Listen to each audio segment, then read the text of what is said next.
Hey guys, and welcome back to the channel. My name's EDDBUD, and here I review running shoes mainly using animal or food-based analogies. Well, it's one of the things that we do here. Hope you're having a great day. If you're a new viewer, please hit that subscribe button and click the bell for notifications below of when new videos are launched. And make sure you hit that thumbs up, it really does help the channel and get this video out to new runners, new viewers, new people interested in the sorts of things that we do here. Today we have my initial review of the Saucony Endorphin Pro. Put your shades on, you really need it with this shoe. It has some considerable pop, those laces, the outsole, a real golden wonder this one. Although there's not any gold on it anywhere.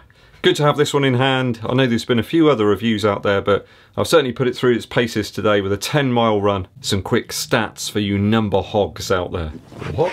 It's a number hog. Not sure where that came from. 251 grams in my UK size 11, US size 12. They say there's an 8mm drop to this shoe. Doesn't really feel like that to me. Doesn't feel like there's a huge drop there. 35.5mm in the heel and 27.5 in the toe. I think it's a little different perhaps in the higher sizes. I'm not sure how these people measure this stuff. I used my own methods and I got something quite different to that. Maybe they've got special lasers or robots that do this type of thing for them, I'm not sure. Or maybe they just get sent a fact sheet with that information on it. I don't know. You can get a choice of laces. You can opt for the white laces or these day glow ones. I think they look a lot better. There's a carbon fibre plate in here, of course. So 10 miles today, like a running shoe obsessed Marvin Gaye. Let's get it on.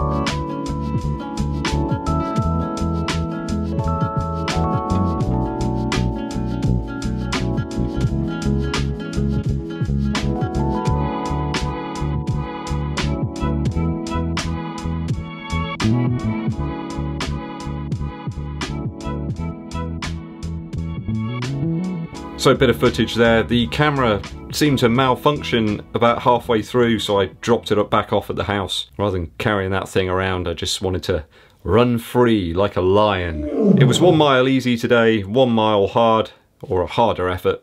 Averaged about 7 minutes 19 seconds per mile over the 10.5 miles. It was about 7 minutes 45 on the easier sections, and down to about 6 minutes 54 per mile on the harder sections. Bit of a birthday present to myself, these.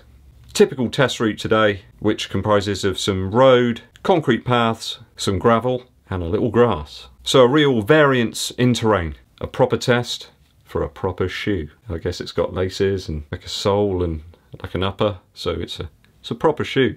Here are my initial views. So upper first, this one is feather light. Kind of like the bird motif on the side here. I mean, almost barely there. In all areas apart from the heel really, it's just so light. The form-fit material is certainly well vented up here in the toe box and around the sides of the shoe. Those small holes allowing some cool air to those toasty toes. Certainly were toasty out there today. It was really warm, even around about 8 AM. Well, for, you know, us English people anyway, we can't handle this sort of weather. This is madness. Things are going to start melting soon. There's some overlays here at the back of the shoe. I think they're there to perhaps provide a little bit of structure to the heel. It's minus a heel counter. It's floppy like a 90s data disc. There's a little bit more padding around the ankle and the heel area, but it's quite minimal. The tongue's partially gusseted, only for a short section really around the midfoot. There's some very light reinforcement to the eyelets. Again, it's all weight reduced stuff. And there's a small suede section here, right at the very end of the tongue, which I think is to provide a bit of padding from those laces. It's a lovely upper, true to size, and they fit my old torpedo feet like a foot glove. One issue though on the first run was me having to re-tighten the laces after about 5 miles. Both shoes suffered from this. I had employed a runner's knot, and that left me with only a small amount of lace to work with. I think over a longer run, a half marathon or a full marathon, those feet are going to swell up a little bit, and you're going to have to tighten those laces up here on this shoe to avoid any heel slip. Heel slip will reduce the performance of this shoe because it is quite rigid. So it could be a little initial flex of the upper, or perhaps a break-in issue, but only time will tell. So the laces are a little short, there is that little flex in the upper, a little bit too much tension over the top of my foot where the laces tie together. Means I'm going to drop a few points from this shoe. I'm going to give this 2.7 out of 3 for the upper on my initial review. Midsole now. So Speedroll technology is real. I wondered what Speedroll technology was going to be like. I experienced it today and it was enjoyable.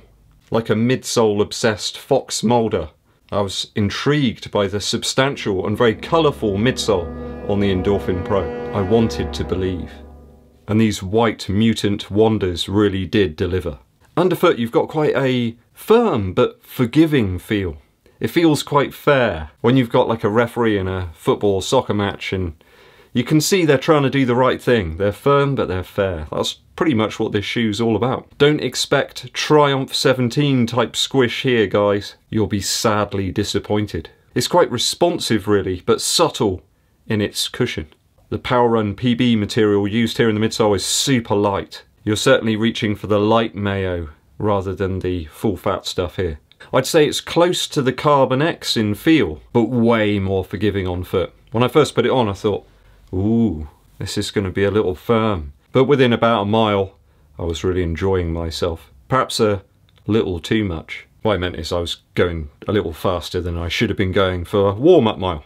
I think it's actual night and day in terms of how the midsole really feels compared to the Carbon X. This one makes the Carbon X feel very firm. I already thought it felt quite firm, but the Endorphin Pro really does make me dislike the Carbon X even more than I did. It's not that I dislike it, it's just this blows it away. For me, I really found on my 10-mile run, it was the perfect combination between responsive impact and a little squash. But more than that, how great it felt at various different paces too.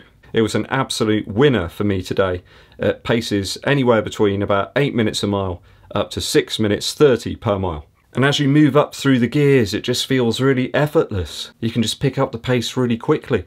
I don't know if that's down to the very lightweight nature of the shoe, but I really enjoyed my experience today. I think you can tell. I did just eat a Belgian bun as well, which may have affected things. I found it really easy to up the cadence on those faster miles. It just was effortless to do that. It almost felt like I went from gear 1 to gear 5 without any real effort. And that's regardless of the 43 miles that I've run up to this point this week. I felt really awesome at the end of the 10 miles today actually. I could have run on further perhaps. But then I was thinking about that Belgian bun at home. Hit around 170 to 172 steps per minute in terms of cadence on those faster miles. I had a real blast in these today. I don't think that you really feel the carbon plate quite so much in this shoe. It's quite subtle, you know it's there, but it's much more subtle than the Vaporfly, Next Percent, etc. I think it looks like quite a mad shoe really, but the implementation of the technology is superb. I actually think it looks better in hand. I wondered about it when I first saw it. I really wanted to try it, but it actually looks a lot better in hand. It makes a little more sense to me. But then I like really bright shoes anyway. It's kind of like a crazy colourway, but the actual technology and stuff kind of sits back in the background there. Absolutely dynamite out of the box. I'm going to give this a 3 out of 3 on my initial review for the midsole. Don't do that very often, do I? Fun and exciting to run in, without a doubt. And it's left my legs feeling fantastic. Not good enough to do some more mowing though. Wild and crazy colours here on the outsole. The majority of the rubber here is in the forefoot, and around the edges of the midsole there's a section on the outer side of the heel that runs diagonally. The rubber here, I'm reliably told, is XT900. Sounds like something from a science lab. Fox Mulder would write that down on his little pad and then he'd think about it for ages. Traction was top drawer on today's run. Gravel, good. Grass, no worries. On road it was like a nice new crisp work shirt. There was good strong grip to the floor, like a squirrel, and the Saucony held really well to tarmac, like a small hound does to protect his favourite ball. In water or on slippery surfaces, I cannot comment. It's dry as a bone out there right now, and there's not a puddle for miles around. So I'll have to wait to do that test. But you know I will. I love running when it's tipping it down. Always have done since I was a young boy. But I can only go on my experiences today. Solid ground grip. Nothing to dislike here. I don't see this one wearing down anytime soon. I'm going to give this a 3 out of 3 for the outsole. Value. So in terms of value, this one clocks in around about £190. I picked it up a little cheaper from Start Fitness. They had a 10% off deal or something, and I got it a little cheaper than the retail price. And they delivered it really early. It's like an early birthday present. It's like they knew. Thank you, Start Fitness. I shall be using you again to purchase more running shoes. So this one's a smidge more expensive than the New Balance Fuel Cell TC. Again, that one's got a carbon plate, but the upper on this one is absolute dynamite. And I think there's about a 50-gram difference in terms of the weight. I think you could train in this shoe. I don't see why not. It's not like the carbon plate's really prevalent. 40 smackaroonies more than the Brooks Hyperion Tempo. Yeah. At retail, this one's £70 cheaper than the Nike Alphafly that's set to release this week. I think if my budget was £180, £190, I think I'd know where the money would be going. I think it's better in some ways, yes. Perhaps a tad more stable underfoot. I had no issues going around corners in this.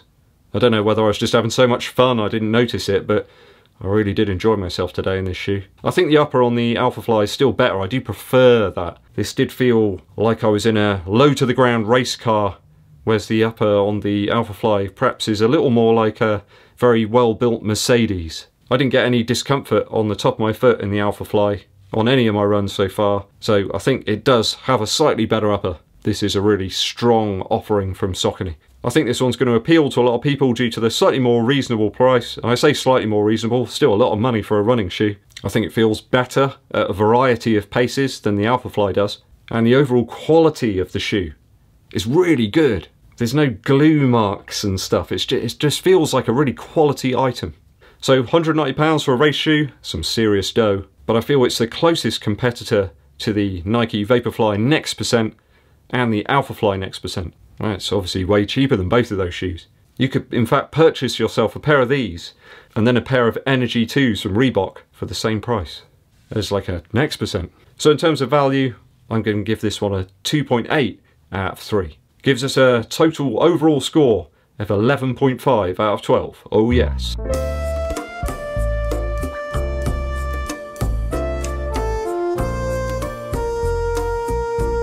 Close to perfection. Couple little things in the upper there that could be improved, but this is one serious shoe. It's got a strange smell though, almost like the potting aisle of a garden centre. Smells of seeds and sort of weed killer almost. Yeah, it does smell weird. I'm not going to lower the scores though for the weird smell. That would be unfair. So I love this, really worked well for me today. And that was after 45 miles previously this week on the tired legs of a 40-year-old shoe geek. Go figure. A very short musical interlude. I dug out this album from Roddy Frame. It's called Surf. Released back in 2002. This one's Roddy at his best, just on acoustic guitar with his vocals. Absolutely fantastic playing. A Small World's my favourite track on here. Roddy Frame sadly overlooked, I think. Certainly his solo material. An exceptional guitar player. I think he's been guesting on some of Edwyn Collins' material over the last few years. But do check it out. A brilliant acoustic album. Roddy Frame. It's called Surf. I think I need to cool off, guys. It's very warm here in the shoe sanctuary. Thanks for watching through to the very end of the video. I do appreciate it. We just hit over 6,000 subscribers. Can you believe it? It's crazy. Well, I'm thankful for every single one of you. Thanks for tuning in and watching the videos. Especially that one I did yesterday about the shoe weight and stuff, whether it was important. That one's been really popular. I'm really pleased about that. I put a lot of effort into that video. And I really appreciate you guys tuning in and checking it out. Thank you. As usual, if you haven't done so already, please do hit that subscribe button and click the bell for notifications when I launch those new videos. Give this video a thumbs up like, it helps to promote the channel, and you can promote the channel also by sharing it with your running buddies. My name's EDDBUD, and I'll be seeing you